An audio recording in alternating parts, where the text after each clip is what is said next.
What's up sa inyo mga itik? Ngayong araw guys, malapit na nga pala naming matapos ang aming isinasagawang North Loop. Dahil makalipas nga pala ang aming ika-12 araw na paglalakbay ay nakarating na nga pala kami ngayon dito sa Pangasinan. At dito na nga rin pala kami nagpalipas ng gabi sa isang malawak na damuhan sa tabing kalsada lang. Kaya pagsikat pa nga lang ng sunrise ay maaga pa lang gumising na agad kami ng tanghali. Para marami kaming mapuntahan dito mga magagandang spot dito sa Pangasinan. Kaya ayan guys, tamang timpla na nga pala muna kami ngayon dito ng kape para gising na gising ang ating diwa. At tignan nyo naman guys kung gaano kaganda yung view ng natambayan namin dito. Grabe, sobrang solid. Napakasarap talagang mag-van life. At ayan guys, tamang kape na nga pala muna kami ngayon dito sa rooftop ni Lokbu habang pinagmamasdan yung napakagandang tanawin. At syempre dahil maaga pa nga lang pala ngayon guys, kaya pinaarawan na rin pala muna namin dito si Mingming para meron siyang extra vitamin C. Sa mga hindi nga pala nakakaalam guys, maaga rin pala kasi nagigising yan si Mingming. Halos nauuna pa nga yung tumilaok sa mga manok. At kung nagtataka naman kayo guys kung nasan si Baron, eto siya, nananaginip pa dito sa Gedli.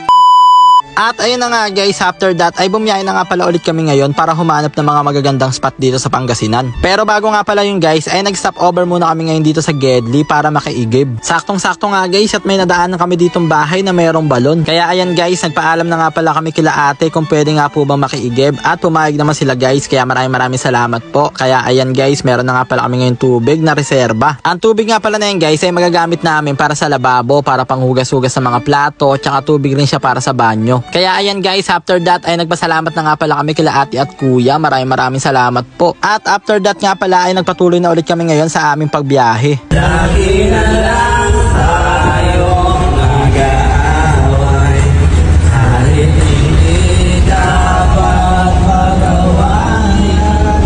Sa tuwing ikaw inuluwa ako'y nasasaktan. Pag nakikita kang ganyan, sige lang.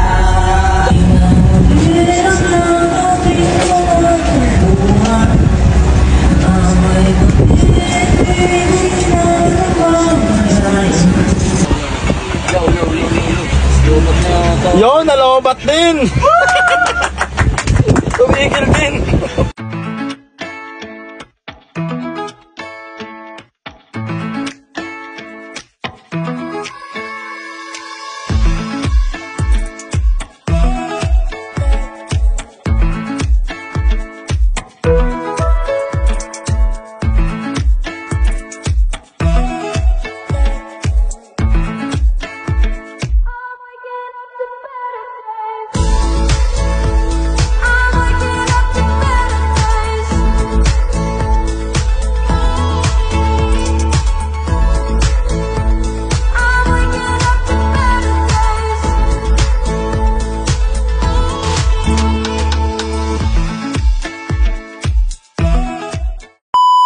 At ayun na nga guys, makalipas ang ilang minuto namin pagbabiyahe ay may nahanap nga pala kami dito na napakagandang spot. Ayan guys, tignan nyo naman kung gaano kasolid dito sa Pangasinan. Tabing kalsada lang siya, tapos merong white sand at napakalinaw na dagat. Grabe, sobrang solid guys, tignan nyo naman. Tapos libre lang nga pala dito guys, walang bayad. Basta wag lang tayo magkakalat. Grabe, sobrang solid nga dito guys. Imagine, nagdadrive ka sa kalsada, tapos bigla kang hihinto sa gilid at may kita mo tong dagat na to. Tignan nyo naman guys kung gaano kalinaw yung tubig ng dagat dito. Tapos kalmado nga pala yung alon niya, ayun no, nasa malayo pa yung alon niya, kaya talaga nga namang napakapayapa. Kaya napagdesisyonan na nga pala namin ngayon guys na dito na kami ngayon tatambay. At ayun na nga guys, syempre magluluto na nga rin pala muna kami ngayon ng uulamin namin ngayong hapunan. At ang ulam nga pala namin for today's video ay pinaritong baboy. Dapat nga guys, plano sana namin dyan mag-iihaw kami ng pork chop dito sa Gedli. Kaso nga lang sa kasamaang palad ay wala nga pala kami nadalang ihawan, kaya ayan, tamang pirito na lang kami dito ngayon. At sa kabilang banda naman guys, sila Baron nga pala dito ay nanguhuli ngayon ng mga isda na pwede naming ulamin.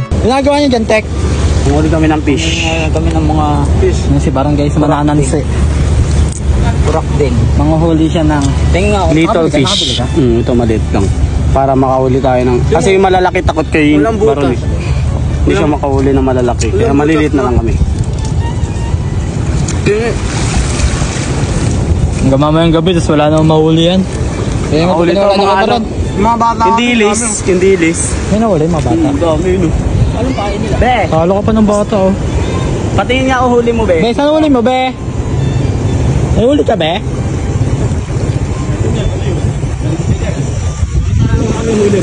Yung ano, yung nasa timba mo. Di nasa ating ba? May mga isda. Patingin nga, patingin. Dami ka ulit, be? Pakita mo. Ha?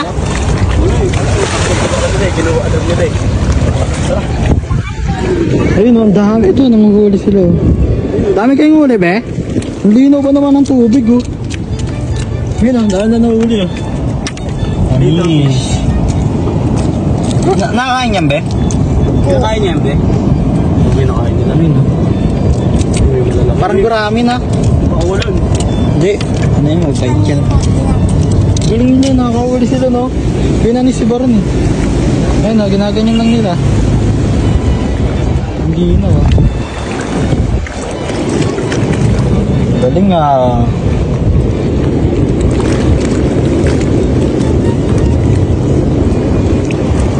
Yan lang gamit nyo. Grabe, ang ginaw ng tubig dito. At ayun na nga guys, sa kabilang banda naman, eto si Mingming tamang chillin lang dito sa camping chair. Tamang senti mode lang dito si Mingming guys habang pinagmamasdan yung napakagandang view at humihigop ng sariwang buhangin. At syempre dahil busy nga pala kami dito kakalongoy kaya pinagbantay na lang muna namin siya dito na niluluto naming ulam. Si Plantito meron naman guys, enjoy na enjoy rin pala dito kakahuli ng mga naglalakihan dilis. Mahusay din kasi manghuli yan si Plantito meron ng mga isda guys, magaling kasi yung ginagawa niyang strategies. Kumakagat agad yung mga isda kasi ang sarap ng pamain niya. Ayun guys, so isang hiwa ng pork chop.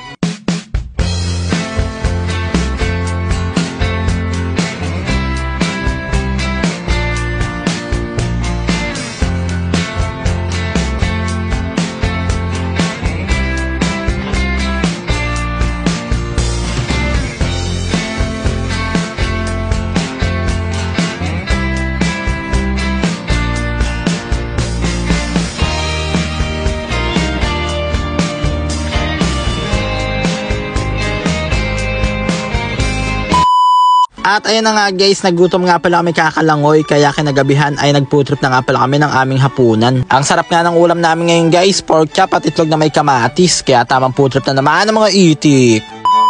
At ayan na nga guys, to make the short story long, kinagabihan nga pala ay may nagpatuloy sa atin na isang kaitik sa kanilang malawak na spot. Grabe, sobrang bait nga ni Sir guys. At ayan, meron nga rin para sila ditong balon kaya sinamantala na namin dito para maglaba. Saktong-sakto nga guys at naubos na rin yung mga damit namin na masusuot kaya kailangan na talaga namin maglaba. Pag may mga nakita kasi kami mga dagat guys o ilog, langoy agad kami ng langoy kaya nauubos agad yung mga damit namin. Kaya taman laba yung mga itik ko. Bali dito na nga rin pala kami ngayon guys, magpapalipas ng gabi.